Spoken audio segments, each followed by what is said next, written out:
काल तुम्ही भाषण ऐकवलं सभेमध्ये काय सांगणार?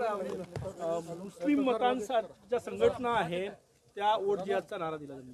मला असं वाटतं की अतिशय खेदजनक आहे की अशा प्रकारे धर्माचा वापर करून शरद पवारांचा पक्ष, उद्धव ठाकरेंचा पक्ष आणि काँग्रेस हे या ठिकाणी वोट जिहाद करतायत.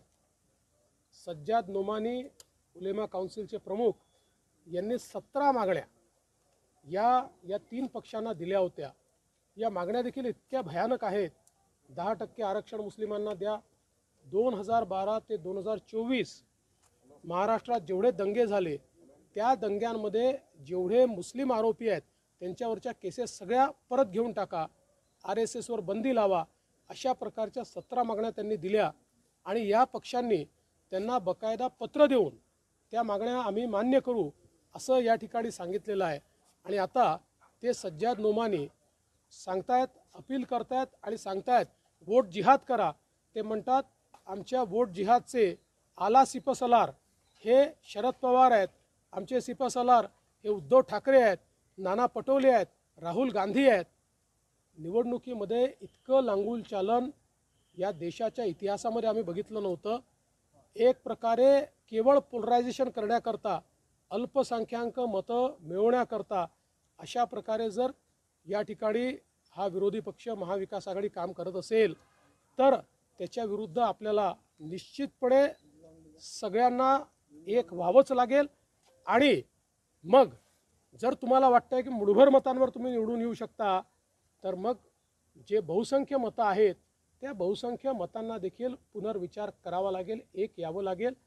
आणि याहीपेक्षा भयानक आज नोमानींचा दुसरा व्हिडिओ आलेला आहे, ज्या व्हिडिओमध्ये ते असं म्हणतात की काही लोकांनी लोकसभेत, काही मुस्लिम समाजाच्या लोकांनी लोकसभेमध्ये भाजपला मतदान केलं, ते शोधून काढा आणि त्या लोकांचा दानापाणी बंद करा आणि त्यांना सोशल बायकॉट करा. आणि हे स्वतःला सेक्युलर म्हणवणारे लोक आज त्याबद्दल एक शब्दही बोलत नाही.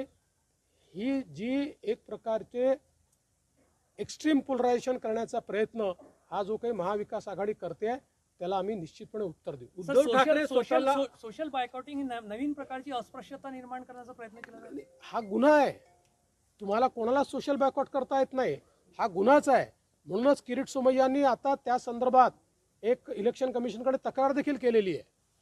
ते एक है तो सेफ आहे जे म्हणत होते ती भीती आता खरी ठरते का या सगळ्या याच्यात? दिसतच आहे. म्हणजे प्रधानमंत्री महोदयांनी जे सांगितलं की आपल्याला एक राहावं लागेल, एक है तो सेफ आहे.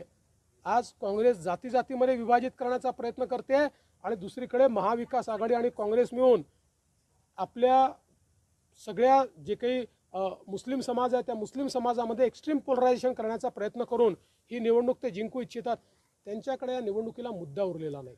त्यांनी कधी विकास केला नाही, ते विकासावर बोलत नाही, त्यांच्याकडे रोड मॅप नाही. त्यामुळे फक्त जातीवाद करून ही निवडणूक जिंकायचा त्यांचा प्रयत्न.